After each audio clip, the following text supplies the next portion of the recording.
Terkadang permintaan Baginda Khalifah Harun ar-Rasyid tidak masuk akal. Parahnya, jika permintaan itu tidak dituruti bisa berabe bagi Abu Nawas. Begitu juga yang terjadi pada hari itu. "Hai Abu Nawas," seru Khalifah Harun ar-Rasyid, "sekarang juga kamu harus dapat mempersembahkan kepadaku seekor harimau berjenggot. Jika gagal, aku bunuh kau." Abu Nawas hanya bisa menatap lantai. Bila sudah begitu, dia menyadari Baginda sedang keluar bencinya kepada dirinya.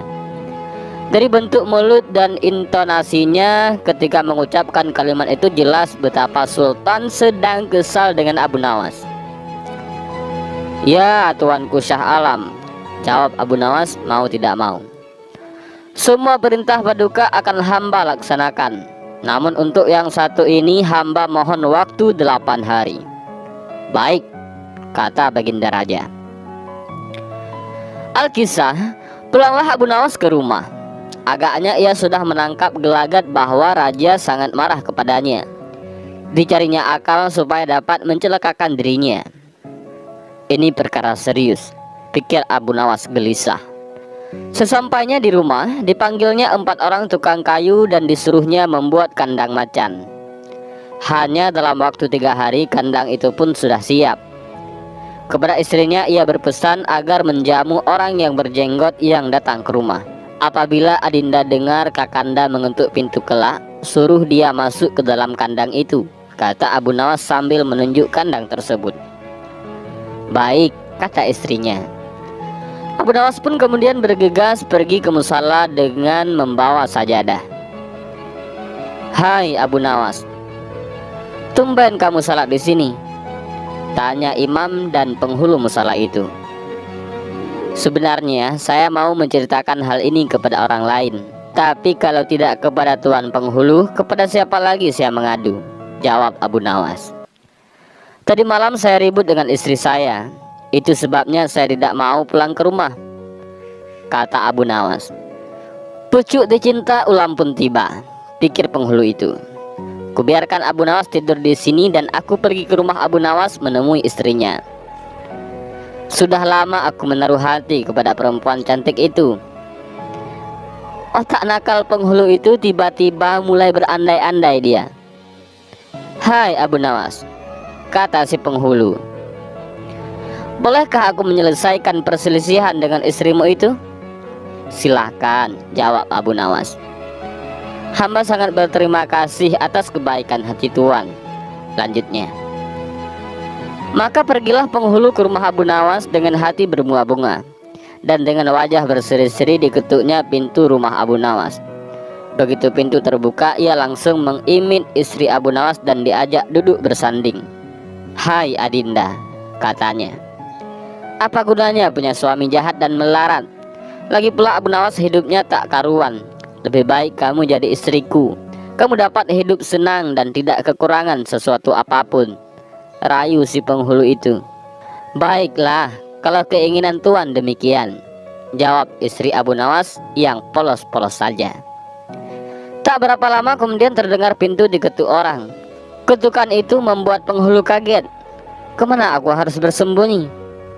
tanya kepada istri Abu Nawas. "Tuan penghulu, silahkan bersembunyi di dalam kandang itu," ujarnya lalu menunjuk kandang yang terletak di dalam kamar Abu Nawas. Tanpa pikir panjang lagi, penghulu itu masuk ke dalam kandang itu dan menutupnya dari dalam.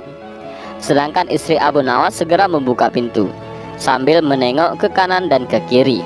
Abu Nawas masuk ke dalam rumah. "Hai Adinda, apa yang ada di dalam kandang itu?" tanya Abu Nawas. "Tidak ada apa-apa," jawab istrinya. "Apa putih-putih itu?" tanya Abu Nawas. Lalu dilihatnya penghulu itu gemetar karena malu dan ketakutan. Setelah 8 hari, sesuai janji dengan Baginda, Abu Nawas memanggil 8 kuli untuk memikul kandang itu ke istana. Baghdad menjadi gempar karena orang-orang ingin melihat harimau berjenggot.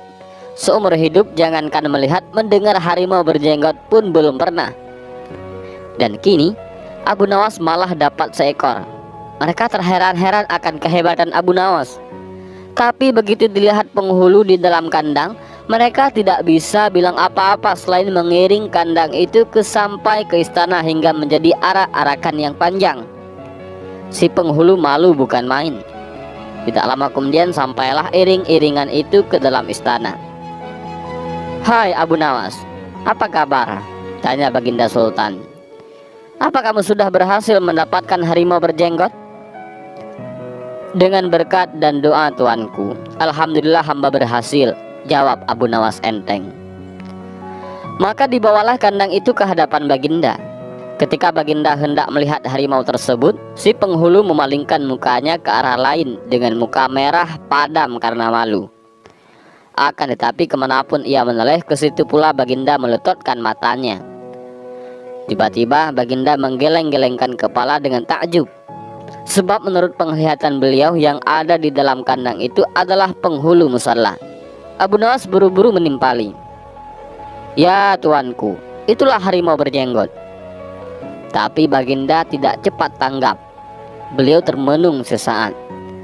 Kenapa penghulu dikatakan harimau berjenggot? Tiba-tiba Baginda bergoyang ke kiri dan ke kanan seperti orang berdoa. Oh penghulu."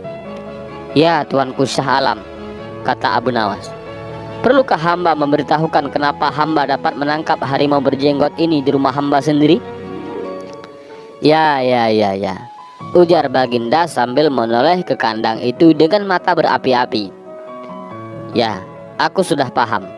Bukan main murka Baginda kepada penghulu itu, sebab ia yang semestinya menegakkan hukum, ia pula yang melanggarnya. Ia telah berkhianat. Baginda segera memerintahkan punggawa mengeluarkan penghulu dari kandang dan diarak keliling pasar setelah sebelumnya dicukur segi empat, agar diketahui oleh seluruh rakyat betapa aibnya orang yang berkhianat. Dan inilah cerita Abu Nawas yang menangkap harimau berjenggot.